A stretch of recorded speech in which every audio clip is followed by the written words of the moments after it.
Une fois la poussière de l'arène retombée et la clameur de la foule enfin éteinte, les figures mythiques de gladiators se sont retirées de la scène mondiale.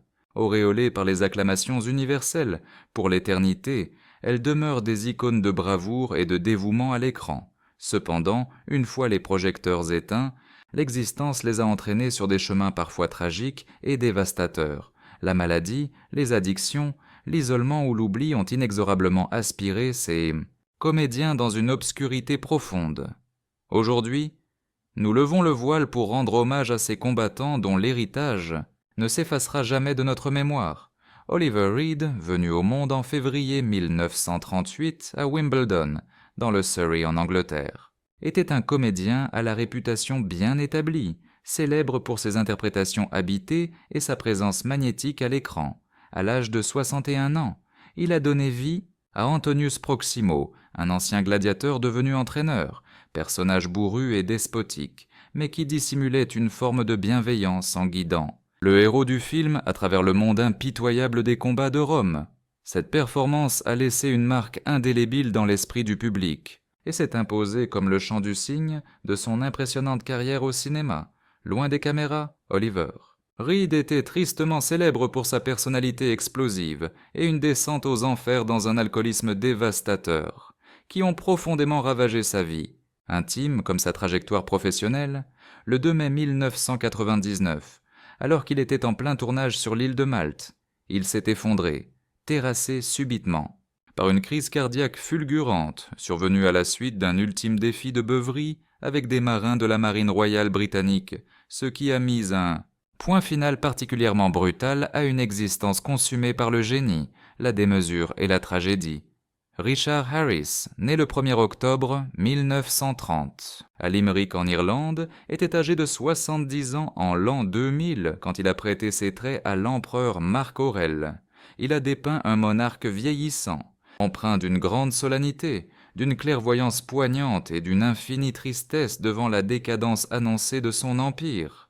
À travers sa prestance impériale et son autorité empreinte de lassitude, il a conféré à son personnage une dimension profondément humaine et tragique, notamment en désignant Maximus comme son successeur, acte qui allait provoquer le conflit au cœur de l'histoire. Cette interprétation a été largement saluée comme un testament artistique, le crépuscule d'une carrière, tout à fait hors norme, en coulisses. Richard Harris était réputé pour son existence menée tambour battant, un parcours parsemé d'excès en tout genre et d'un rapport destructeur à l'alcool qui a durablement sapé ses relations personnelles et ses engagements professionnels. Au mois d'août 2002, les médecins lui ont diagnostiqué un lymphome de Hodgkin, et le mal implacable l'a emporté en l'espace de quelques semaines seulement, le 25 octobre 2002 à Londres, nous laissant le souvenir d'un talent brut, une véritable force de la nature que ses propres failles ont malheureusement fini par consumer. David Hemmings, né le 18 novembre 1941 à Guildford dans le Surrey en Angleterre, a interprété en l'an 2000, alors âgé de 59 ans, le rôle de Cassius, un membre éminent du Sénat romain, qui symbolisait cette aristocratie cultivée mais totalement paralysée face à la montée de la tyrannie de l'empereur. Même si son temps de présence à l'image fut relativement court, son timbre de voix profond et sa prestance naturelle ont laissé une empreinte mémorable, participant activement à l'instauration d'un climat politique oppressant et irrespirable, loin des plateaux. David Hemmings fut propulsé au rang d'icône mondiale grâce au film Blow Up en 1966, avant de connaître une chute vertigineuse dans l'enfer, de l'addiction à la cocaïne et à l'alcool. Cette période fut marquée par une errance personnelle et un comportement chaotique qui ont grandement fragilisé son parcours artistique et ses liens affectifs. Après 3 mariages infructueux et une réputation d'acteur difficile à gérer, il trouva la mort le 3 décembre 2003 en Roumanie, victime d'une attaque cardiaque en plein milieu d'un tournage, refermant ainsi brutalement le chapitre d'une existence tourmentée. Celle d'un génie créatif que ses addictions ont fini par anéantir, John Shrapnel, qui a vu le jour le 27 avril 1942 à Birmingham, en Angleterre, a campé à 58 ans le sénateur Gaius. Il a dépeint un homme d'une droiture et d'une fidélité à toute épreuve, devenant un pilier essentiel de la résistance politique en apportant son soutien indéfectible à Maximus contre le régime despotique de Commode. Grâce à sa posture sereine, son élocution impeccable et son regard pénétrant de sagesse, il a su donner à son personnage une épaisseur psychologique remarquable, celle de l'homme de principe pris dans la tourmente des jeux de pouvoir. En dehors de sa carrière, John Shrapnel était un homme d'une rigueur professionnelle quasi obsessionnelle, une exigence qui pouvait engendrer des tensions dans sa sphère familiale, d'autant plus que ses engagements le tenaient souvent éloigné. Dévouement à son métier, c'est après avoir dépassé la soixantaine qu'il a engagé, dans la plus grande discrétion, une bataille contre un cancer de la prostate. Il a poursuivi ses engagements professionnels en dépit de l'avancée de sa maladie. Il nous a quittés le 14 février 2020 à Suffolk, alors qu'il était âgé de 77 ans, laissant derrière lui l'image d'un homme de théâtre et de cinéma d'une intégrité sans faille, entièrement consacré à sa passion. David Bailey, né le 4 décembre 1937 à Springs en Afrique du Sud, est apparu à 62 ans pour incarner le maître des macabres machineries du Colisée, l'homme en charge du bon fonctionnement des engins de guerre et des dispositifs mortels de l'arène. Bien que ce rôle soit mineur, son personnage a grandement contribué à souligner l'ingéniosité perverse et le sadisme des divertissements de la Rome antique, ce qui a conféré une intensité supplémentaire aux spectaculaires scènes de combat. Dans sa vie personnelle, David Bailey a dû mener une longue et douloureuse bataille contre un cancer de la gorge, un mal qui lui a laissé de terribles cicatrices physiques sur le visage et a altéré sa voix, brisant net son élan sur les planches et le privant de ses outils de travail les plus précieux. Il a traversé une grande partie de son existence dans un isolement poignant, ne s'étant jamais marié, et a dû faire face à la précarité et des soucis financiers constants à la fin de sa vie. Il nous a quittés le 5 mars 2021, à l'âge respectable de 83 ans, pour une raison qui demeure confidentielle, léguant derrière lui le souvenir impérissable d'un artiste d'une grande bravoure qui est resté loyal à son art en dépit du lourd fardeau de la maladie. Concernant David Schofield, né le 16 décembre 1942 à Wythenshawe, dans la périphérie de Manchester en Angleterre, c'est à l'âge de 57 ans qu'il a endossé le costume du sénateur Falco, un politicien particulièrement astucieux et circonspect, qui manipulait les arcanes du pouvoir avec une grande dextérité afin de garantir sa propre pérennité au cœur d'un système politique chancelant. Grâce à son regard pénétrant et à une interprétation tout en retenue, il a parfaitement su donner corps à un personnage, aussi bien ambivalent que fascinant, ce qui a permis d'illustrer les mécanismes complexes qui régissaient la vie politique de la Rome antique. En innocenti, marge des plateaux de tournage, David Schofield était non seulement acclamé pour son immense talent, mais également connu pour sa franchise, une qualité qui fut parfois à l'origine de frictions avec certains de ses partenaires de jeu et avec les réalisateurs. En dépit d'un parcours professionnel riche sur les planches comme devant la caméra, il a traversé d'importantes difficultés sur le plan financier et s'est souvent vu confiné à des personnages de second plan. Son existence a pris fin le 25 novembre 2022, alors qu'il avait 79 ans, laissant la mémoire d'un comédien d'une grande discrétion, mais dont chaque prestation restait inoubliable. Sven Hall Thorsen, qui a vu le jour le 24 septembre 1944 à Copenhague au Danemark, a prêté ses traits à l'âge de 55 ans à Tigris de Gaulle. Il s'agissait d'un gladiateur de légende, réputé pour être invincible dans l'arène. Il s'est retrouvé face à Maximus lors d'un duel qui figure encore aujourd'hui parmi les confrontations les plus brutales et les plus mémorables de toute l'histoire. Avec sa corpulence impressionnante et son allure de guerrier, il a incarné à la perfection l'image d'un combattant, absolument terrifiant, investi d'une puissante portée symbolique qui était intimement liée aux notions d'honneur et de survie, en dehors du cinéma. Sven Ole Thorsen était issu de l'univers du culturisme et des cascades, mais sa trajectoire en tant qu'acteur est principalement restée associée à des personnages secondaires, très souvent muets, où sa présence physique éclipsait complètement le besoin de dialogue. Sa vie personnelle est restée très privée, apparemment marquée par un sentiment d'isolement et par des complications de santé durant ces dernières années. Il a tiré sa révérence le 6 décembre 2023 à l'âge de 79 ans. laissant la marque indélébile d'une figure iconique de la force, brute au sein du 7e art. Tony Curran, natif du 13 décembre 1969 à Glasgow, en Écosse, est apparu à tout juste 30 ans pour jouer le rôle de l'assassin numéro 1. Il s'agissait d'un personnage de soutien, impliqué au cœur d'une conspiration meurtrière et qui injectait une tension oppressante et une menace permanente à l'échiquier politique complexe de la Rome antique. Bien que son temps d'écran fût limité, ce rôle a fortement contribué à instaurer un climat de péril constant et de violence sous-jacente. Loin des caméras, Tony Curran était salué comme un comédien, d'une grande polyvalence, qui a participé à un nombre considérable de productions pour le cinéma et la télévision, mais qui était trop souvent limité à des partitions secondaires ou qui manquaient de mise en lumière.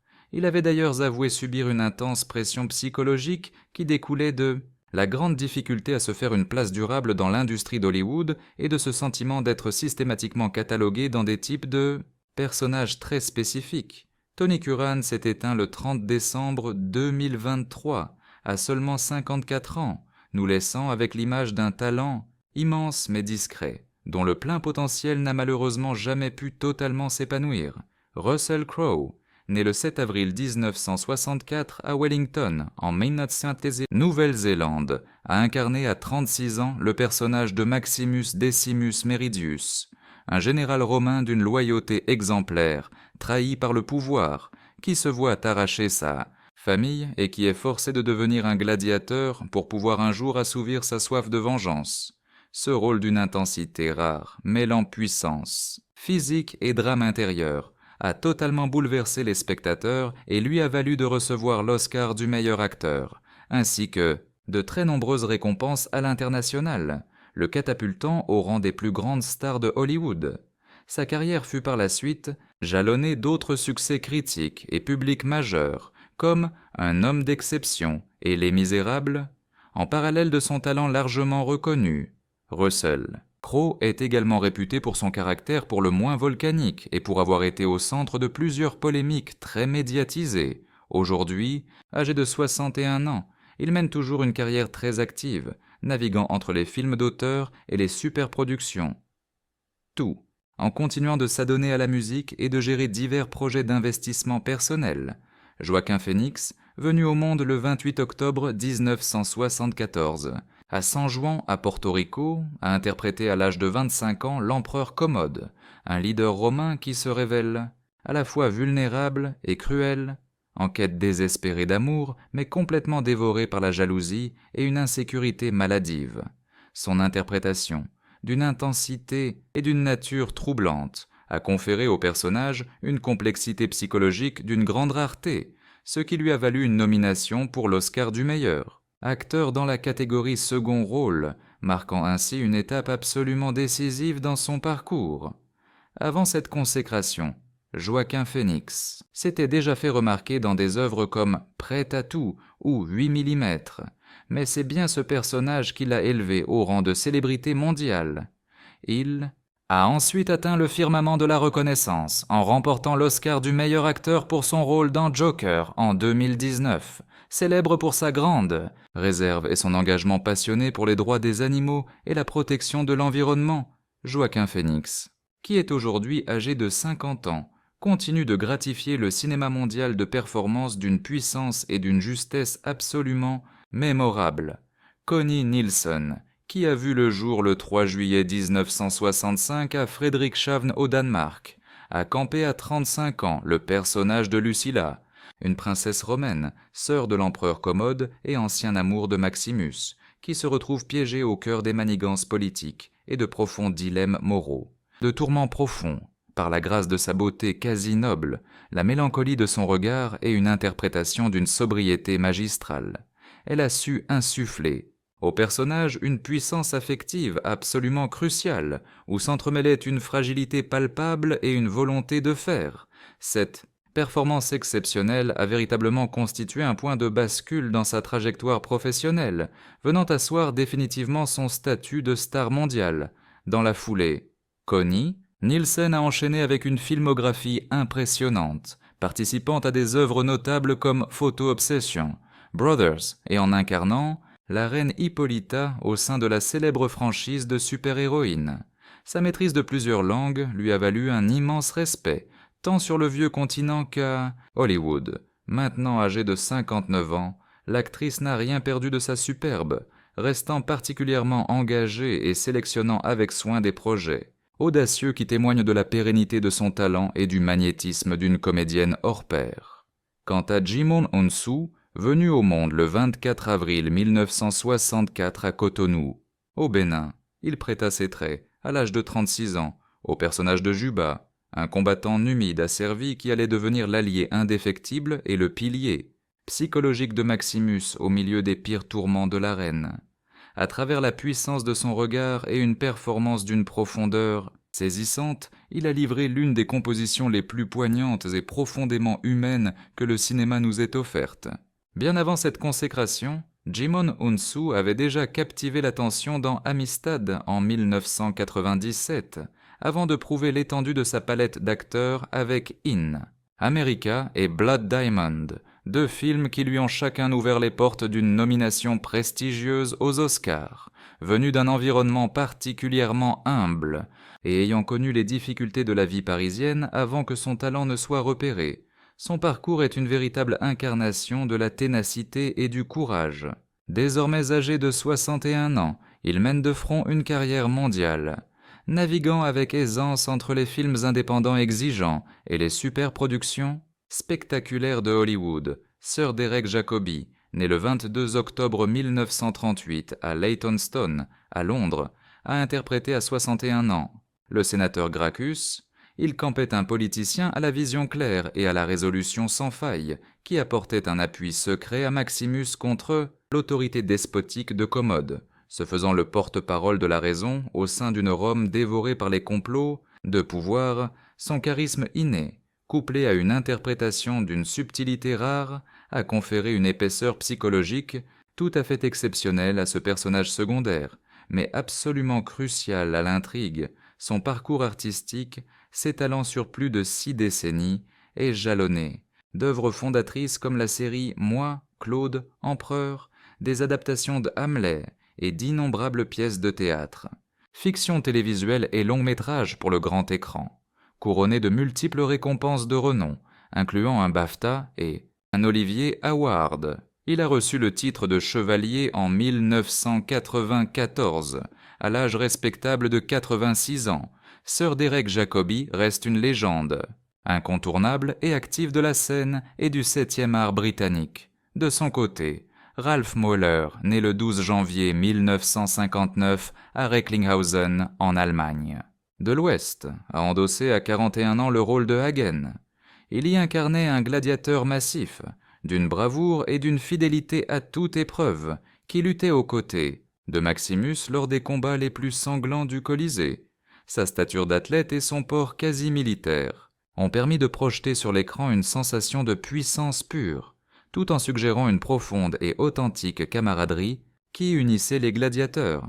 Il est intéressant de noter qu'avant d'embrasser une carrière d'acteur, Ralph Möller était un bodybuilder de compétition, allant jusqu'à décrocher le titre très convoité de Mister Universe en 1986.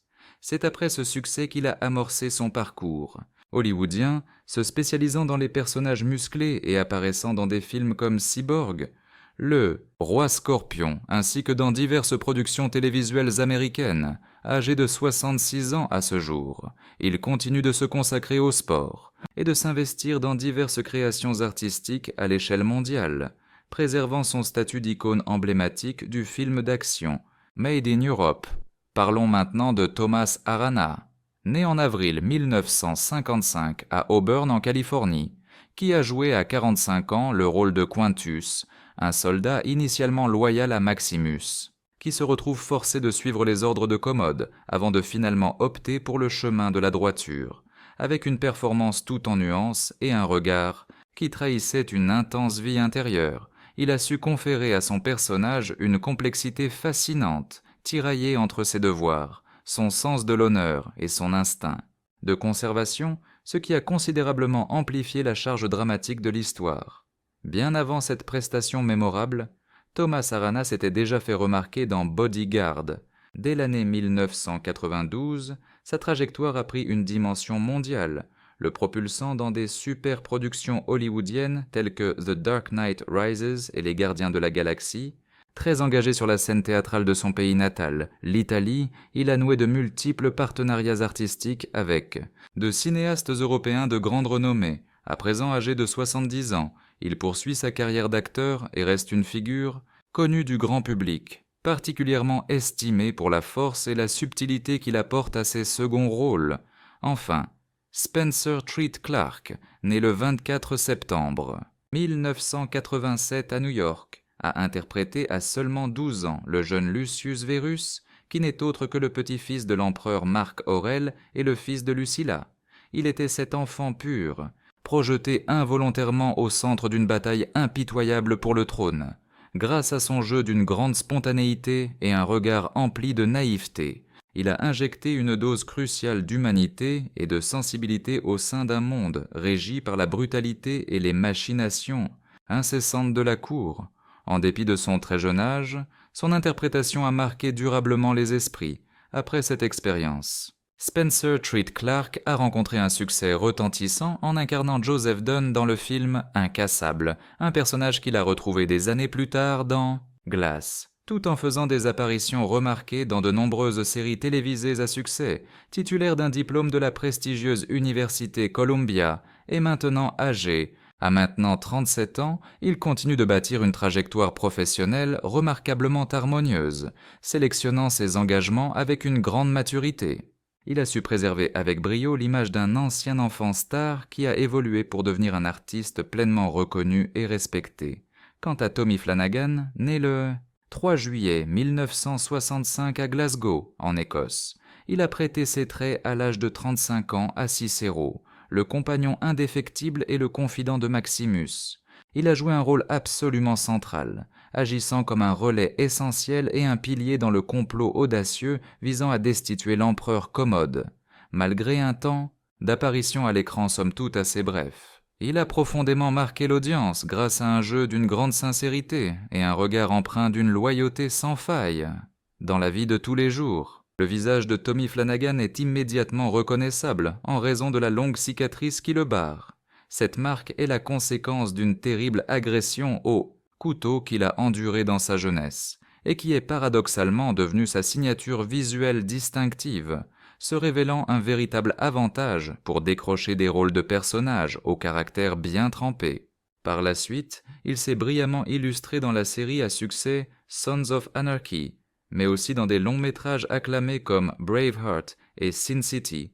Aujourd'hui, à 59 ans, il reste une personnalité incontournable et très appréciée du petit et du grand écran, incarnant toujours une présence charismatique et profondément authentique, Omid Djalili, qui a vu le jour le 30 septembre 1965 à Londres, en Angleterre, a fait son apparition à 35 ans dans la peau d'un marchand d'esclaves peu scrupuleux, celui-là même qui fut le premier à acquérir Maximus après sa chute, initiant ainsi son long et périlleux voyage vers les arènes sanglantes. Bien que ce ne soit qu'un rôle de second plan, ce personnage a frappé les esprits grâce à l'interprétation particulièrement vive, expressive et souvent teintée d'ironie de Djalili, qui a permis de souligner avec force toute la brutalité caractéristique de l'univers de la Rome antique, loin des plateaux de tournage.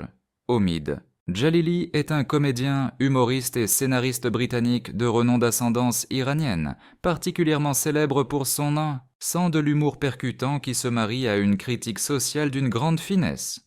Sa carrière l'a amené à participer à de très grosses productions cinématographiques internationales, telles que La Momie ou The Infidel, tout en poursuivant une carrière éclatante d'humoriste sur les scènes de stand-up du monde entier, âgé aujourd'hui de 59 ans. Il mène une carrière toujours aussi dynamique que ce soit au cinéma, à la télévision ou sur les planches, en conservant ce style unique qui est à la fois intelligent, débordant d'énergie et profondément sympathique. Nicholas Magoghy, né en 1968, au pays de Galles, au Royaume-Uni, est apparu à l'écran à 32 ans dans le costume d'un officier de la garde impériale. Il campait un personnage, certes secondaire, mais dont l'importance était cruciale pour incarner l'autorité écrasante et la présence menaçante du pouvoir impérial qui entourait Commode.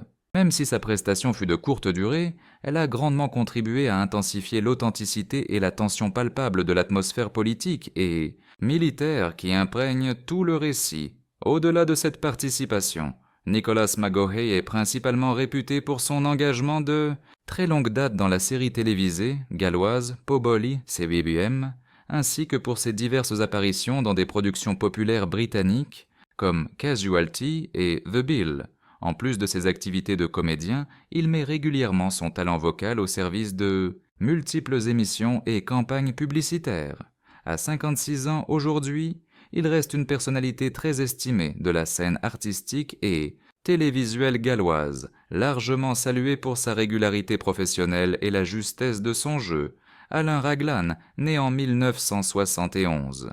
Lui aussi au pays de Galles, au Royaume-Uni, est apparu à 29 ans dans la peau d'un simple soldat de la garde impériale, participant à matérialiser la puissance de cette force d'élite dont la mission était de protéger l'empereur Commode. Bien que son rôle fût totalement muet, sa seule présence physique a accentué le réalisme et le caractère solennel des scènes se déroulant au sein du palais et dans l'arène, renforçant de ce fait la crédibilité visuelle globale du film. En dehors de cette prestation en toute discrétion, Alun Raglan s'est surtout fait connaître grâce à ses rôles dans de nombreuses séries télévisées britanniques, notamment Doctor, Casualty et tout particulièrement Poboli CWBM, qui est un véritable feuilleton emblématique au pays de Galles. C'est également un acteur de théâtre très actif, qui monte régulièrement sur les planches pour interpréter des œuvres du répertoire classique et historique. Aujourd'hui âgé de 53 ans, il continue de mener une carrière bien remplie entre le petit écran et la scène.